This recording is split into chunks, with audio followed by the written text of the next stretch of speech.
김민진의 트로트 아카데미. 안녕하세요. 김민진의 트로트 아카데미입니다. 반갑습니다. 이번 시간에는 트로트 기획사들은 더 이상 신인을 안 키운다고, 나도 이제 무명 가수 벗어나고 싶다고, 방법이 없냐고 네, 이런 부분에 대해서 오늘 좀 말씀을 좀 드려볼까 합니다. 말씀드리기에 앞서서 제가 트로트 아카데미를, 이 채널을 운영을 하면서 저에 대한 소개를, 어떤 프로필을 한 번도 말씀을 드린 적이 없는 것 같아서 이 부분을 좀 간단하게 좀 말씀을 드리고 본론으로 좀 들어가 보겠습니다. 먼저 저는 이제 트로트 시장에 이제 들어와서 작곡가로, 가수로 이제 활동한 지 한 20여 년 정도 됩니다. 가수 활동은 이제 한 9개월 정도밖에 안 됐습니다. 네. 태진아 선생님 회사에 이제 프로듀서로 한 5년 정도 있으면서 거기 소속 가수분들 앨범을 또 작업에 참여했었고요. 또 박서진 씨가 몸담고 있었던 타조 엔터테인먼트에도 약 한 4년 정도 프로듀서로 있었고요. 지금은 아랑 엔터테인먼트라는 곳에서 또 프로듀서를 지금 3년째 하고 있습니다. 네. 저작권 협회에 한 230여 곡 정도로 이제 등록이 되어 있고요. 이제 발표를 했습니다. 가수, 탤런트, 개그맨 이런 분들의 보컬 트레이닝을 10수년 동안 계속 해오고 있고요. 대형 기획사부터 이제 외롭게 독립군으로 혼자 가수 활동을 하시는 분들까지 이런 모든 그런 경우에 따른 그런 경험들을 많이 제가 겪어왔기 때문에 이런 분들한테 좀 도움을 드리고 싶습니다. 제 대표곡은 예전에 이경규 씨가 제작했던 영화 복면다로의 주제곡, 차태현 씨가 불렀었죠.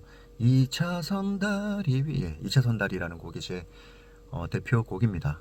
그래서 뭐 성진우 씨의 딱이야, 뭐 한혜진 씨의 지푸라기, 또 이번에 미스터트롯 3에 또 우승을 했던 김용빈 씨의 보고 싶어서 라는 곡, 그 앨범을 제가 1집 앨범을 진행을 했었고, 지금 또 아주 핫한 가수 박지현 씨 후속곡이네요. 우리는 된다니까 또 참여하기도 했고요. 가수 윙크, 뭐 조항조 선배님이랑 같이 뮤직비디오 자꾸만 그대 생각나, 뭐 쿨론, 뭐 노라조 조빈, 그 지원이, 가수 지원이, 그밖에 뭐 한석영, 안소미, 그 다음에 김양, 버드리도 했었고, 수많은 가수분들하고 또 작업을 많이 해봤었습니다. 만일 여러분들이 가수 활동을 하는데 노래가 아쉬워서 더 배우고 싶다거나, 아니면 트로트에 대한 어떤 작사 작곡을 배우고 싶다거나, 아니면 가수 활동하시는데 정말 답이 없다, 애로사항, 아니면 활동해도 티가 안 난다거나, 아니면 이제 시작하려고 하는데 어디서 어떻게 시작해야 할지 모르시겠다는 그런 분들, 제가 개인적으로 컨설팅 상담을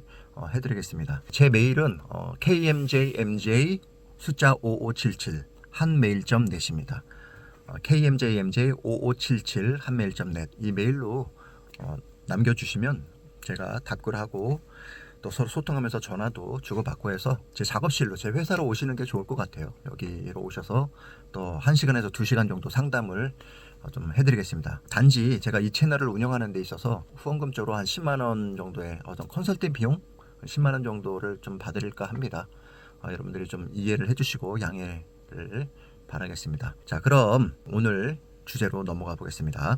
예전에는 어떤 매니저분들이나 좀 트로트 기획사분들, 이런 분들이 저에게 이제 괜찮은 가수 있으면 좀 소개 좀 해달라, 뭐 이런 분들이 꽤 있었고요. 많은 분들이 이제 뭐 어린 아이들부터 이제 좀 있으신 분들이 이렇게 저에게 와서 오디션도 보러 이제 많이 왔는데, 그 중에서 이제 참 인상적이고 괜찮다라는 분들은 기억해 뒀다가 어떤 다른 회사에서 좀 좋은 가수 있냐, 이런 이제 의뢰가 오면 연결도 시켜주고 했던 기억이 있고요. 예전에 임영웅 씨도 아주 무명이었을 때 친한 지인분이 이제 포천에서 큰 기획사 이벤트 회사를 운영하고 있었는데, 임영웅 씨의 그 노래 부르는 링크를 저한테 보내왔어요. 그래서 이 친구를 좀 좋은 회사에 좀 넣어줄 수 없겠냐, 소개를 좀 시켜줄 수 없겠냐 하고 이제 카톡 링크를 보내서 딱 봤더니 노래를 너무 잘하고 비주얼도 너무 좋고, 그래가지고 제가 몇몇 매니저분들하고 이제 회사에 좀 보냈던 기억이 나요. 근데 이제 답이 그때 없었어요. 이렇게 대박이 나고 정말 잘 될 줄은 이제 몰랐겠죠. 이제 버스는 지나갔습니다. 제가 이제 오디션을 볼 때 이제 저에게 이제 오시는 분들, 뭐 중학생, 고등학생, 뭐 대학생, 아니면 좀 나이가 있는 청장년, 많은 분들이 이제 오디션을 보러 오셨었는데, 제가 제일 처음에 보는 것은 첫 번째 노래죠. 노래는 무조건 잘해야 되죠.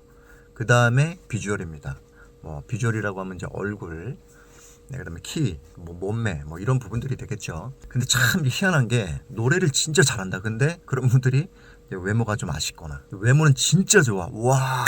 그런데 노래가 또 안 되거나 이런 경우가 너무 많아요. 그러니까 두 개를 다 갖추신 분들이 참 쉽지가 않습니다. 예, 찾기가 쉽지가 않아요. 네. 제가 이제 묻는 것들이 이제 어떤 것들을 이제 묻냐면 춤은 잘 추냐, 뭐 악기는 뭐 다룰 수 있는 게 있냐, 뭐 연예인으로서 이제 또 끼가 있는지, 또 이쪽 관련한 일을 했던 경험이 있는지, 그 사람의 또 스펙도 물어보고요. 또 집안의 어떤 그런 것도 좀 이제 묻게 되고, 그리고 왜 노래를 하는지, 하고 싶은지, 또 얼마나 또 의지가 있는지, 예, 그런 근성도 이제 보고 여러 가지를 이제 체크하게 됩니다. 네, 이렇게 해서 이제 그 가수와 회사 간에 이제 계약이 이루어져서 이제 바로 이제 음반을 취입하고 이제 데뷔하는 게 아니라 이제 트레이닝을 거치겠죠. 노래는 좋은데 잘하는데 외모가 아쉬운 분들은 이제 뭐 성형을 하거나, 외모는 되게 좋은데 이제 노래가 좀 딸린다. 그러면 이제 보컬 트레이닝이 이제 시작이 되겠죠. 성형은 어느 정도 시간이 지나면 자리를 잡혀서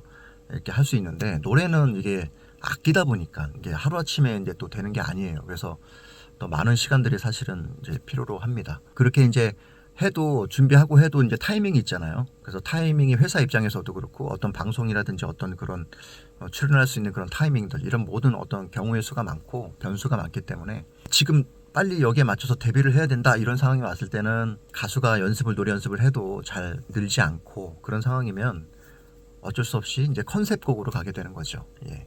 보컬의 역량을 그래 과도하게 보여주지 않아도 노래 자체적으로 이슈를 만들 수 있는 개성 있는 그런 곡들을 선택하거나 그런 퍼포먼스를 하거나 이런 식으로 해가지고 먼저 데뷔를 하는 경우도 있어요. 근데 보통 이제 이런 식으로 진행이 됐다가 이제 완전히 상황이 바뀌는 이제 타이밍이 옵니다. 그게 뭐냐면 이제 경연 프로가 시작이 되면서, 특히 미스터 트롯이 이제 나오게 되면서 완전히 이제 다른 상황이 이제 전개가 됩니다. 이 트로트라는 장르가 이제 좀 나이 드신 분들의 어떤 전유물이라는 그런 고정관념도 있고, 좀 촌스럽다라는 그런 좀 이미지가 있었죠. 그래서 대중적인 이런 전 국민적인 관심을 받게 된 게 얼마 되지 않아요. 미스터 트롯 이런 경연 프로를 통해서 스타들이 이제 막 나오면서 대박을 터뜨리면서, 어디에 그렇게 숨은 고수들이 이제 많이 있었는지 막 너무 노래들을 다 잘하더라고요. 이런 실력자들이 이제 모여들면서, 심지어는 이제 다른 장르를 하던 분들까지, 또 연기자들, 개그맨까지 막 뭐 참여를 하면서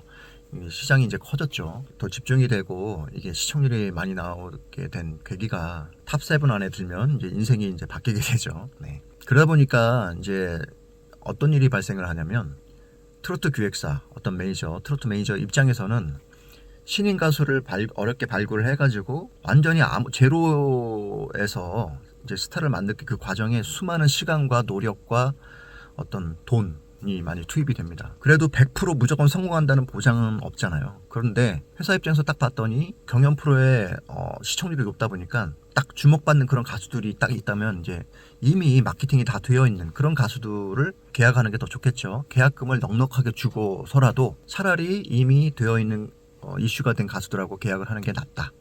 예, 왜냐하면 그 가수들은 국민들이 다 알기 때문에 바로 행사에 투입이 되고 방송에 투입이 돼도 사람들이 좋아하기 때문에, 회사에서는 이제 이익을 최대치로 끌어올릴 수 있기 때문에 그런 가수하고 계약하는 게 낫겠죠.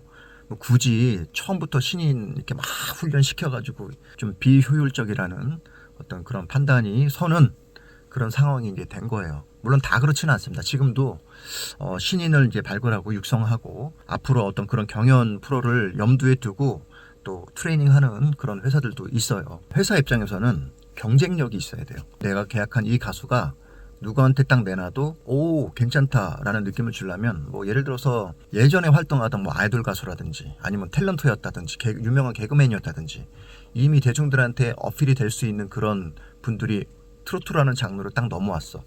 그러면 오, 저 가수가 트로트 가수로 데뷔했어? 그래서 관심을 갖게 되겠죠. 그런 마케팅적인 효과, 어떤 그런 명분이 있어야지 계약이 이루어지고 이제 일이 진행이 된다는 겁니다. 그러면 경쟁력 없는 사람들은 가수 활동하지 말라는 거냐라고 말씀하실 수 있습니다. 그래서 제가 개인적으로 또 가수를 꿈꾸시는 분들이나 아니면 지금 현재 가수 활동을 하고 계시는데 아직 알려지지 않은 그런 무명분들이나 또 신인 가수분들, 어줍지 않은 제가 조언을 하나 말씀드려볼까 합니다. 예. 아시다시피 지금 뭐 지하철이나 버스를 타시면 신문이나 책 보시는 분들 거의 없죠. 네, 전부 다 스마트폰 보고 있죠. 세상이 바뀌었어요. 그죠? 유튜브나 SNS를 통해서 이제 알릴 수 있는 기회가 왔다라는 것이죠. 예, 얼마 전 저도 이제 유튜브를 보면서 랄랄이라는 분을 좀 이제 보게 됐는데요. 이분이 유튜버인데 구독자가 한 180만 명 정도 되더라고요. 어마어마하게 많은데 이분이 이제 구독자가 많아지고 채널이 커지니까 유명하신 분들도 막 이분 그 유튜브 방송에 출연도 하시더라고요. 그러다 보니까 이분을 공중파에서 오히려 이제 섭외를 하더라고요. 거꾸로 역으로 된 거죠. 그러니까 뭐예요? 지금은 개인 방송 시대예요. 내가 기발한 아이디어를 내 가지고 방송을 시작해서 이게 터지면 오히려 방송국에서 와달라고 출연을 해달라고 역으로 섭외가 온다라는 거예요. 근데 결국은 이제 노력입니다. 노력. 아무것도 하지 않으면 아무 일도 안 일어나죠. 내가 고민을 하고 아이디어를 내서 유튜브 방송을 시작을 하는 겁니다. 일단은 그 시작이 반이라고 일단 실행에 옮겨야 돼요. 근데 사실 유튜브가 저도 지금 제 방송 뭐 들어가는 게 아무것도 없어요. 그냥 핸드폰 이렇게 놓고 그냥 찍어서. 그러니까 화질도 좀 별로고 좀 그런데 저는 이제 정보 전달 채널이기 때문에 막 이렇게 뭐 굳이 막 준비할 게 별로 없어요. 그냥 이렇게 핸드폰 하나 띡 켜놓고 이제 말하고 노래하고 뭐 이런 건데. 근데 이렇게 하면 된다라는 거죠. 뭐 리스크가 적어요. 실패하더라도 리스크가 적습니다. 계속 이것도 해보고 안 되면 또 다른 거 해보고 이렇게 해서 계속 여러 개를 하다가 나한테 맞는 거 그리고 대중들이 감심이 있는 그런 거에 하나 딱 걸려요. 네. 뭐 그렇게 해가지고 열심히 해서 이제 키워 나가면은 구독자가 뭐 몇만, 10만 막 넘어가면 이제 경쟁력이 생기죠. 그렇게 되면 윈윈이 되는 겁니다. 그게 개인 어떤 뭐 매니저가 됐던 기획사가 됐던 방송국이 됐던 내가 경쟁력이 생겼기 때문에 이제부터는 이제 서로 윈윈이 돼서 방법이 이제 거기부터 이제 생기게 되는 거예요. 예전에는 TV 공중파 3사가 엄청난 그 힘을 발휘했던 시절이 있었고 그 후로 종편이 생겼죠. 종편이 생기면서 이제 TV 시청률이 공중파가 조금 이제 뺏겼어요.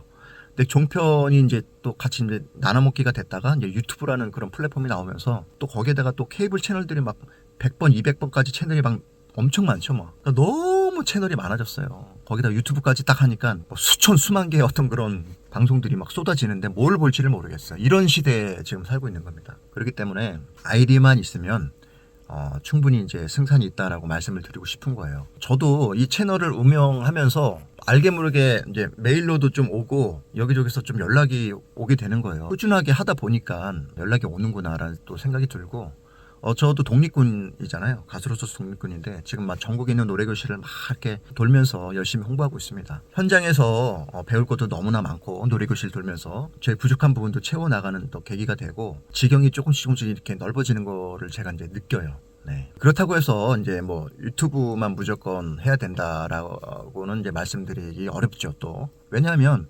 100만 명의 구독자를 이제 보유하고 계신 어떤 유튜버가 생방송을 진행을 한다고 칩시다. 그러면은 뭐 몇만 명, 몇십만 명이 돌 것 같은데 그렇지 않더라고요. 다 다르겠지만 제가 100만 명, 150만 명 이런 분들이 이제 생방송할 때 그 채널 딱 보면은 실시간으로 거기 이제 들어가 있는 분들이 1000명에서 뭐 2000명, 3000명 그 정도 되더라고요. 시대적인 어떤 그런 이슈가 돼 있는 상태에서 생방송으로 진행할 경우에는 막 몇만 명까지 실시간으로 막 거기 방송에 참여하더라고요. 딱 거기까지예요.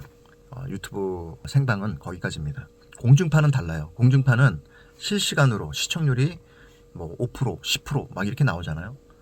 그럼 1%에 뭐 2, 30만 명이다 보면 10%면은 2, 300만 명이 동시간대에 보는 거죠. 동시간대. 예. 실시간으로 동시간대 이렇게 몇백만 명이 그 프로를 지켜보는 것과 유튜브는 150만, 200만이라도 생방송 때 뭐 1000명, 2000명, 3000, 5000명 뭐 많아야 뭐 1, 2만 명. 이거랑은 완전 게임이 안 되는 거예요. 공중파랑은. 단 유튜브는 이제 이렇게 생방송을 했다가 그걸 업로드 시켰을 때 이제 누적으로 실시간 생방송을 못 봤던 분들이 구독자분들이 이제 찾아가 다시 이제 들어가가지고 이제 시청을 하게 되겠죠. 그렇게 해서 누적 조회수가 나중에 뭐 10만, 100만 이렇게 갈 수는 있겠죠. 하지만 공중파의 위력은 뭐니 해도 실시간 생방입니다. 네. 실시간 시청자들. 네. 그래서 유튜버로 해가지고 잘 되더라도 어차피 내가 이제 더 앞으로 나가려면 매니지먼트를 끼고 할 수밖에 없어요. 나중에는. 하지만 아무것도 없는 그 상황에서 맨 땅에 헤딩해야 되는 상황에서는 우리가 최소 비용으로 하려면 유튜브를 활용하는 게 짱이다. 예, SNS도 마찬가지고요. 뭐 인스타그램, 뭐 페이스북 이런 여러 SNS, 유튜브를 활용하면 충분히 아이디어만 좋고 내가 정말로 파이팅만 하면 방법이 충분히 있다라고 이제 말씀을 드리고 싶은 겁니다. 가수 박서진 씨도 인간극장이라는 TV를 통해서 그 프로그램을 통해서 이제 이슈가 되고 많은 이제 팬들이 이제 생겼더라고요. 그다음에 아침마당 여기서 5승도 하고 그리고 콘서트 하고 막 이러면서 팬들이 막 엄청 커졌어요. 어쨌든 그 공중파의 TV 프로그램을 통해서 이제 많은 사랑을 받게 되는 계기가 됐던 것 같아요. 저도 지금 이제 이 트로트 아카데미 한 지가 한 9개월 정도 된 것 같은데 지금 2만 명이 좀 넘었어요. 더 열심히 해야 되는데 좀 제가 좀 뭐 이것저것 하느라고 요즘에 좀 그런데 어찌됐건 간에 문제는 이제 나 자신한테 있다고 생각이 됩니다. 열심히 땀 흘린 만큼 결과가 나오는 거기 때문에 좋은 제작자, 매니저, 회사를 만나고 싶으시다면 나 자신이 먼저 좋은 상품이 되어야 된다는 거 명심하시고 여러분들 화이팅 하시기 바랍니다. 지금까지 김민진이었습니다. 감사합니다.